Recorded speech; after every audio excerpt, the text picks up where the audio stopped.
Hi guys, good morning.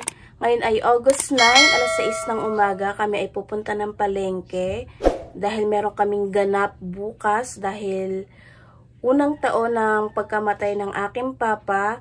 Nung namatay ang papa ko, ako'y nasa Taiwan pa and ngayon nasa Pinas na ako.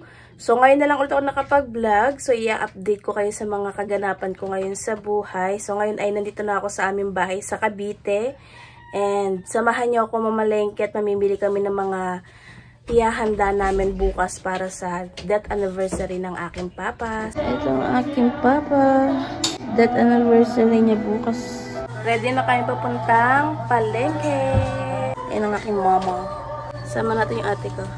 Ayan. Busy sa tindahan. Ayan si Alan. Siya ang aming magiging rider for the day.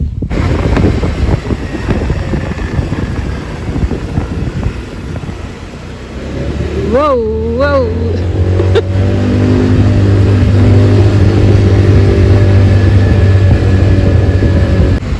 Dito kami sa meat shop. Bibili ng karne si mama. Ayan.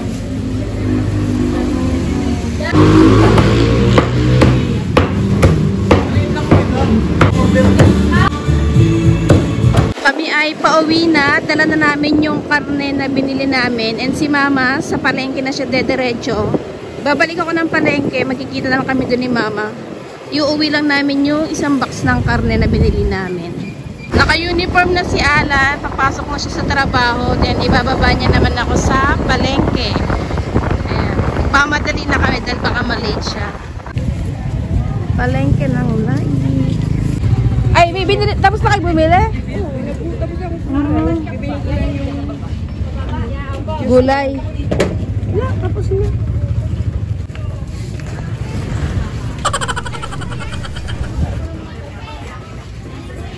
Bibili kayo ng ano?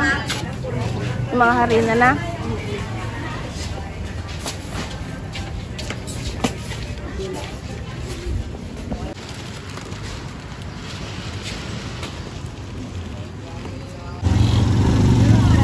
Naik. Tabi mo. Tabi yan.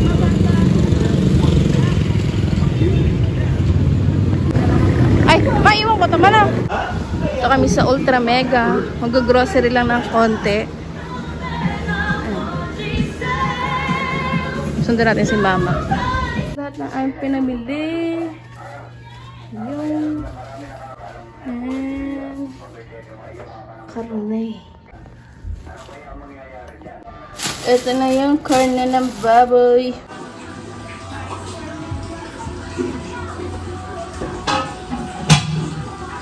Naglilinis ako ng karne ng baboy. Meron pa mga buhok-buhok. Tanggalan natin ang buhok ng balat. Nakita ako, nakakaibigan. Ipagpakita ng ate ko. Ito yung ginagawa ko. Tinatanggal ko yung mga balahibo dito sa balat. Ito, humba. Panghumba na ulam. Ito na yung 10 kilong karne. Nalinisan ko nang hugasan ko na lang ulit. Last na hugas. Ito na yung manok na nilinis ko. Huhugasan ko siya uli. Then pakukuluan namin dito. Ito na yung ibang karne. Nagayat na ng ating mother. Ito naman yung manok. Pinakukuluan. And another manok. Pakuluan.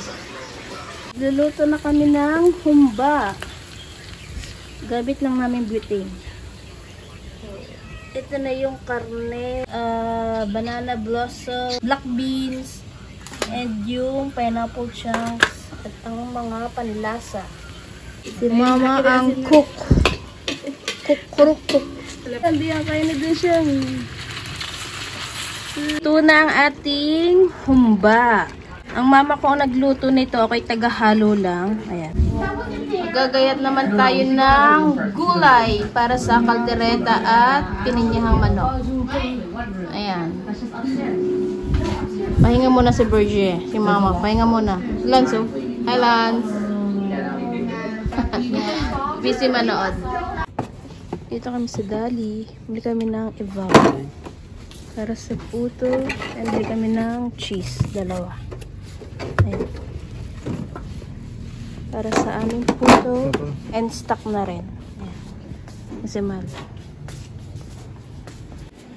Magluluto ako ng kalderetang baboy, ating tomato sauce, liver spread, sibuyas. Ito yung ating malaking kawa. Ito yung ating karne. Nagpiprito naman ako ng carrots and patatas para sa kaldereta. Nagisa tayo ng bawang, sibuyas. Ito na yung ating karne ng baboy. Ito na ang magic sarap at paminta. Tomato sauce. Dalawang tomato sauce na malaki. Then, naglagay ako ng tubig.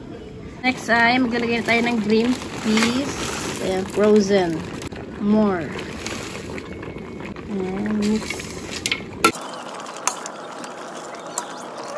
Ito na yung dalawang lata ng liver spread. Mix natin. Luto ng ating kaldereta, yung mga gulay, bukas na namin ng umaga ilalagay para hindi siya madurog. Next na ating lulutuin ay pininyahang manok. Ipiprito ko muna yung bell pepper uli. Ito ulit ako ng carrots and patatas para naman to sa pininyahang manok. Ito ang ating looks habang nagluluto. Sobrang haggard. Nagpalagay na ako ng bimpo sa likod kay Alan dahil nga pawis na ako. Dito kami sa aming second floor. Open kasi to. Kaya dito kami nagluto. Naka-butane kami. Yan na lang. Muna na natin mag-gisa ng bawang para sa pininyahang manok. Sibuyas. Gisa-gisa. Ito na yung ating manok. Naglagay ako na patis at magic sarap. Ayan. Talagay ko na itong pineapple tidbits. 2 kanto. Ayan. Natin kumulo at kumapit yung lasa ng pineapple juice dito sa ating chicken. Ano yung mixture ng aking puto. Ilalagay ako ng ibab and dairy cream and tubig. Mix lang natin ito. Ito na yung ating puto mixture. Salain lang natin para smooth.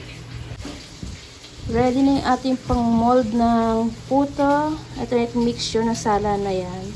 Mag-slice ko ng cheese mamaya. Ready na ang ating puto. Isasalang ko na to sa aming steamer. Ayan. Time check, 11 na. 11:30. Yung mga cheese na nagayat na, ilalagay ko na sa ibabaw ng puto. And then, salang.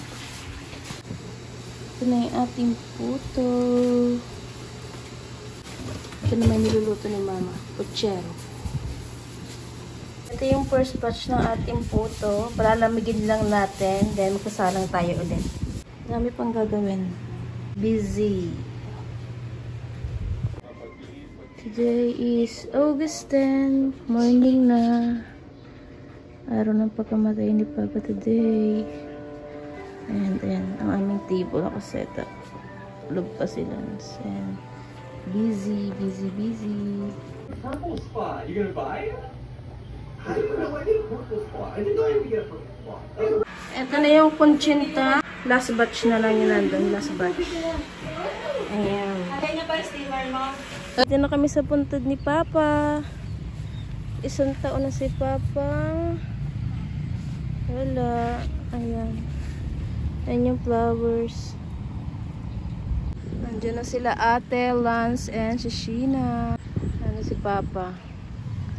Ayun naman si Alan, naka-parking doon. At ito naman si Johan. Wala, dito lang yan. Nandun lang yan sa may kanto. Ready na yung bulaklak at pagkain. Si ate nagbubunot. Ay, mga upuan namin. Ayun si Tinining.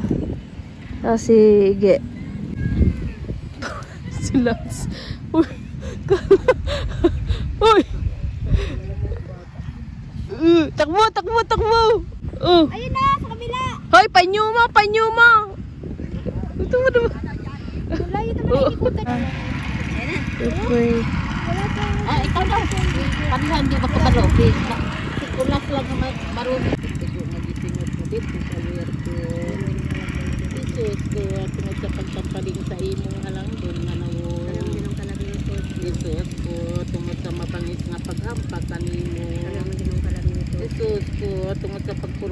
kanimo sa mga maidlok nga sunod. Mga tudlo sa mga pinilian ug kung sila makondinar man, nagasimba ako sa imong halangdon nga katarungan ug nagakurog ako sa kahadlok nga ako ngadto sa tuo kami dangop ako gikan sa akaligot-got sa imong katarungan ngadto sa katamis sa imong kaligayon mahimong pinilian. Nagaampo ako kanimo sa dakong pagpaubo. Uwi na kami. Andi si Papa. Nagdasal lang kami dito sa sementeryo. De, magluluto ulit kami. Mamaya pang hapon yung kain para sa 1-year death ni Papa. Tsura mo lang. Tsura ng pamangkin ko. Pangit. Ito ang puro ulay ube. Ang halian muna. Ang halian. Ang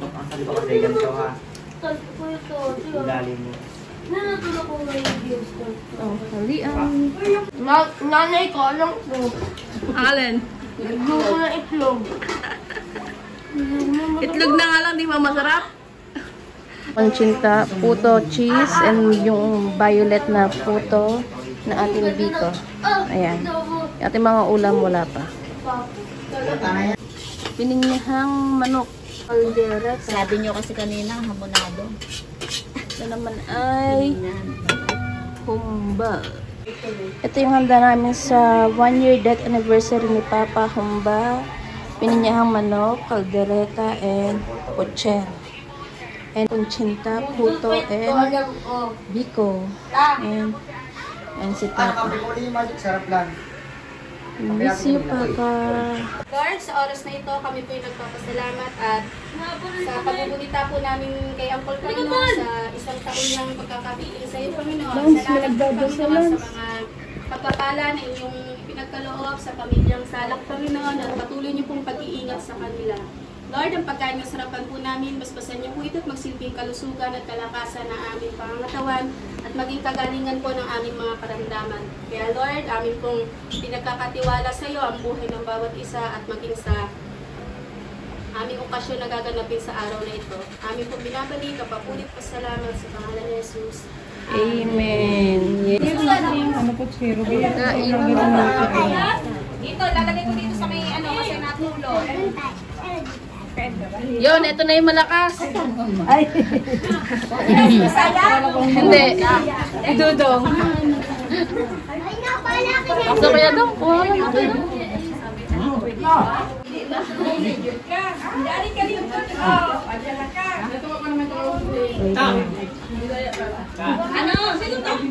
Bossing! Ano? Hindi ko makakain si Papa pag bigla lang. Si Bossing yan!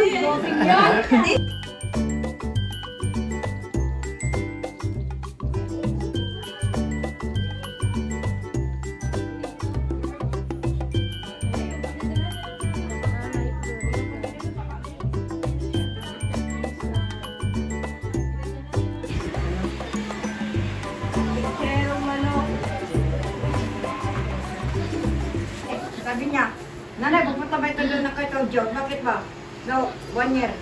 Susunod tao pa niya si Nini. Sabi niya. Eh, di ba? Ayan, addict sa games ang aking mga kasama dito. Ayan, paghugasan. Hugas na.